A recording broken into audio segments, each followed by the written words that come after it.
Welcome. We're going to take a quick look at the APF M1000 or MP1000, which came out in 1978. Had a few games for it, pretty standard fare for the day, but we're going to run through them real quick because nothing seriously exciting sticks out. All right, first up is the built-in game for the APF MP1000, Rocket Patrol. You just sit at the bottom and shoot. You can't even move left or right. You just press the button and shoot. It's a timed shooting game, and about halfway through, everything speeds up, which actually makes it a little more fun. Still, it's almost impossible to miss. Look at that. It's so thick, and the bullet goes so slowly. There you go, 29. That's about all you can do on that game.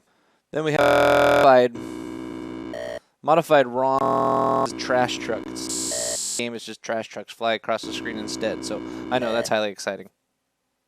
But for some reason, I like shooting trash trucks better, so I ended up with 31 instead of 29. Go figure. Now let's jump over to Backgammon. Honestly, I gave up even trying to figure out how to enter the dice roll and where to move, and you want a mouse. You so badly want a mouse on this game. Work out that way. Next up, we have baseball. And actually, I was impressed with this. Especially when you compare it with something like the Atari 2600 version. Here you have an entire outfield, clearly defined people. You can play with the pitch styles a little bit. You can get singles and doubles. And they even did a fair job of trying to make the people animated as they ran around. Look at that catch. I love that. So, not a bad baseball game for the time. And let's take a look at the APF's version of Blackjack, because every system needed Blackjack. Here you can start with $1,000 and kick a field goal. All right, but you can bet a max of 500. So, of course, since you can just restart the game, you're always going to bet your maximum, see how high you can score. Here it's dealing out the cards. And, you know, for the time, these graphics were actually pretty advanced. The higher resolution graphics here than some of the other systems of the day. The cards look nice. You can tell what they are. There, I just won 500 on that hand because the dealer busted. So 1,500, and I'm up. Now walk away, $500 richer. Yeah, right. Here I'm going to show you. You can try a bet 900. Nope. 600. Nope. 500 is the max. So you just keep betting that amount. See how many times you can win in a row or not. And it's about all you can do with this game.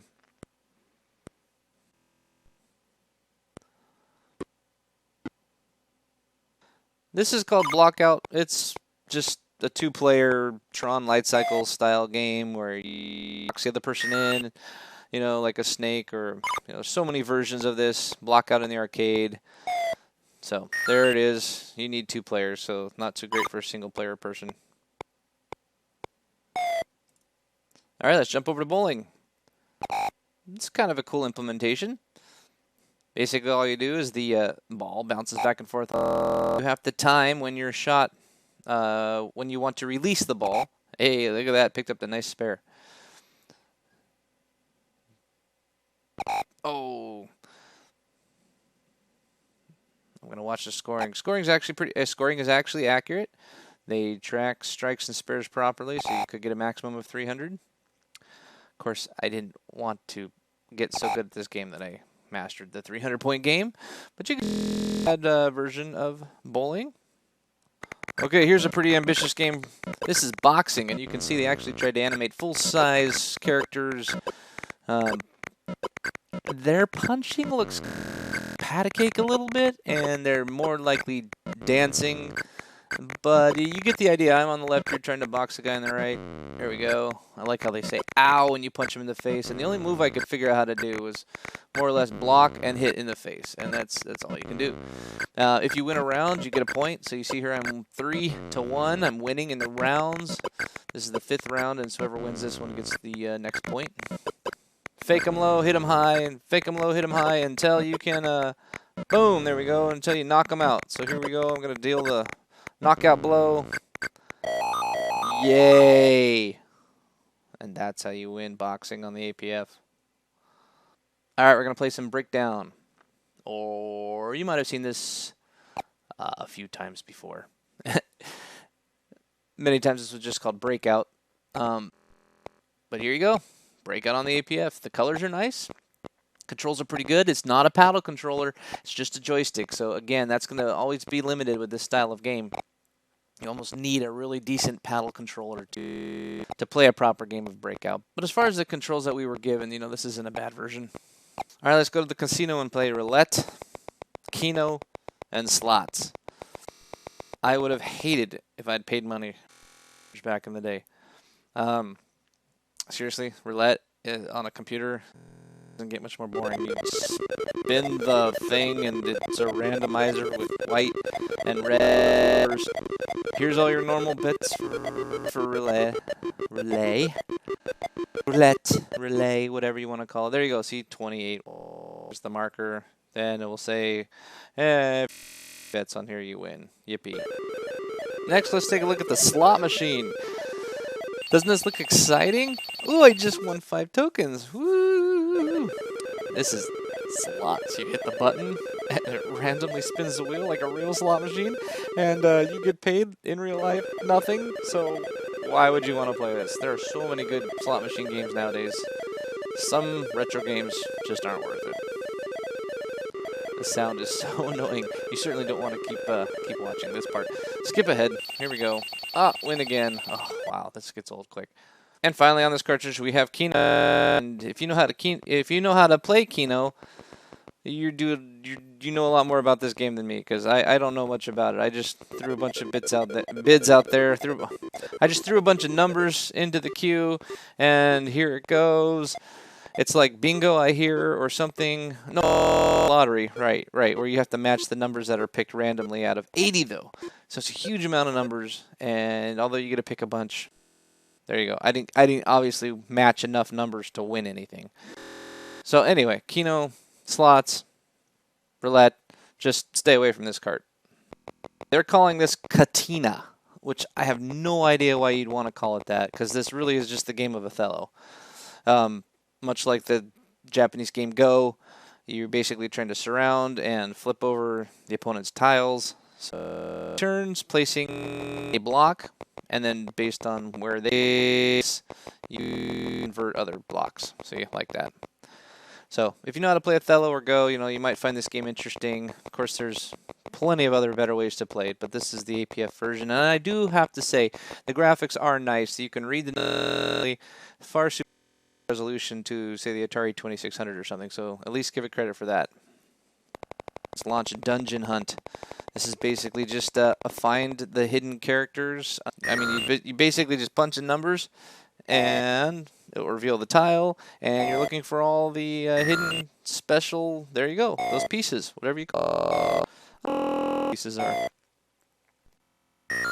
So as you can see, the game is just really basically you keep turning over tiles until they're all revealed, and I think you have to be a 2-player game, because obviously you just keep playing as a one-person game here. You're eventually going to turn over all of them and score all the points. If you were switching off, there might be some randomness to it that, you know, one person would score more by revealing winning tiles, but that's Dungeon Hunt. There you go. Of course I'm the winner. I'm the only player. Yippee. Okay, here we go. Another requisite for 1978 is having a Hangman version on your system. Now this one's pretty nice. The good colors. The Atari 2600's Hanging the Monkey graphics. But they give you a number to punch in for each equivalent letter. You basically have to keep punching stuff in until you reveal all the letters, solving the puzzle, or until you are hanged. So let's see what happens here. Have you figured out the word yet? Does that help? What is it? What's the word? I know you want to say mission. It's not mission. That's kind of a tricky word. Division. Here, let me show you what happens when you lose and you're hanged. There's my hand. There's my other hand. Let's keep missing here. Oh, I got the E. Oh, there's my leg. And my other leg. One foot. Another foot. Sounds like standing on the platform. There's nothing to... There's no way you can... remove the... I get it. Oh, that's funny. The word was goodbye, as we say goodbye, and his face turns blue. Gruesome. Gruesome. All right, here's Memory Match, or better known as Concentration, because every game system had to have concentration. But this, again, is a nice version, very easy to read letters. I love the word version, because don't know, matching words is pretty easy versus matching something like graphics. There, I could finally figure out how to punch the numbers in. So hop and run. Next we'll do number 3 and 4. See what's there. Play, cat. You know how to play concentration, right?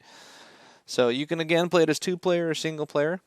Of course, single player, it's just basically trying to do as quickly as possible.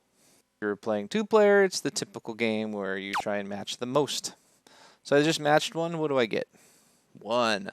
So every match you get a single point, of course. And the one who has the most points at the end wins. But you know concentration. Concentration is awesome.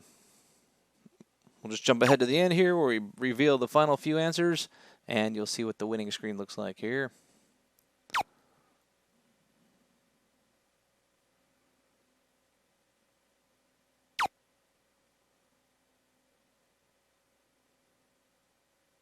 That's it. And done. Final score on the black screen. Yay.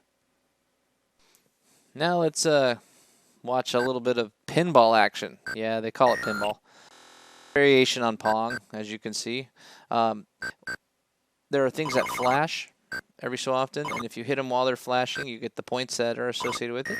There I go, like 100 points for that one. If I can hit the middle block, that's a 500. Now, see, as it bounces around, it's whoever last hit it.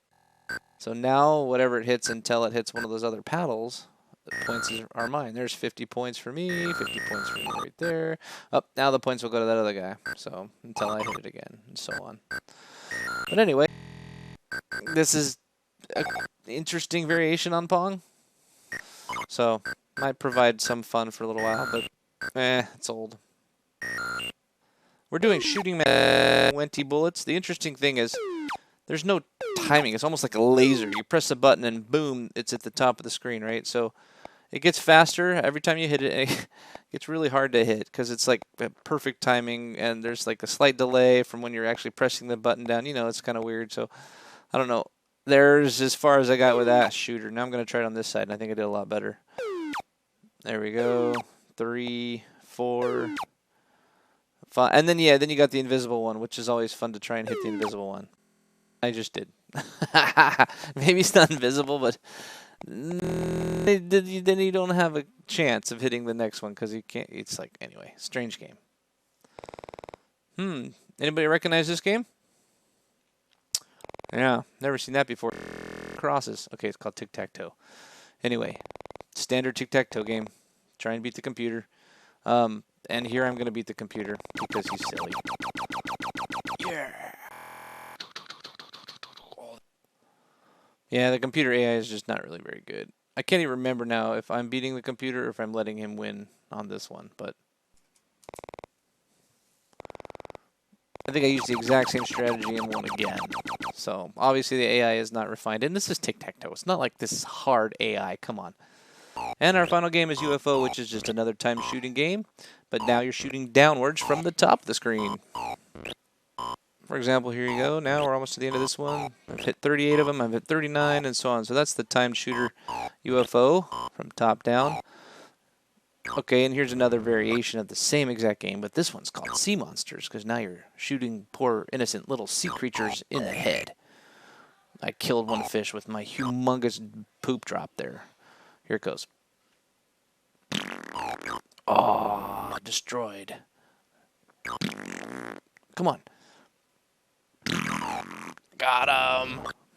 This is kind of a cool shooter variation here. You're trying to knock out all the pieces as they're floating around, and to do it in as few shots as possible. Oh, I missed one. I was trying to do a perfect game.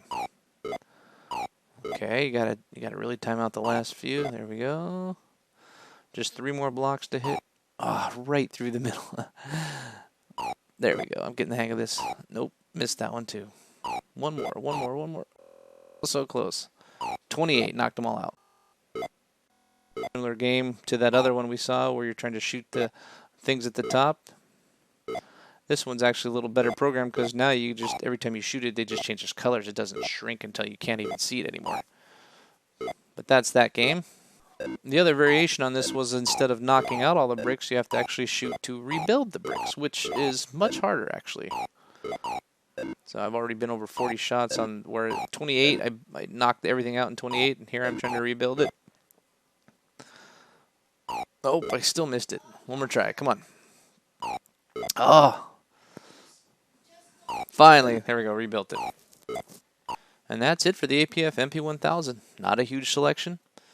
Just the few games we've showcased today. Make sure you visit our website, vghchannel.com, and you can see all the scores for the different years of the games that we've played and reviewed.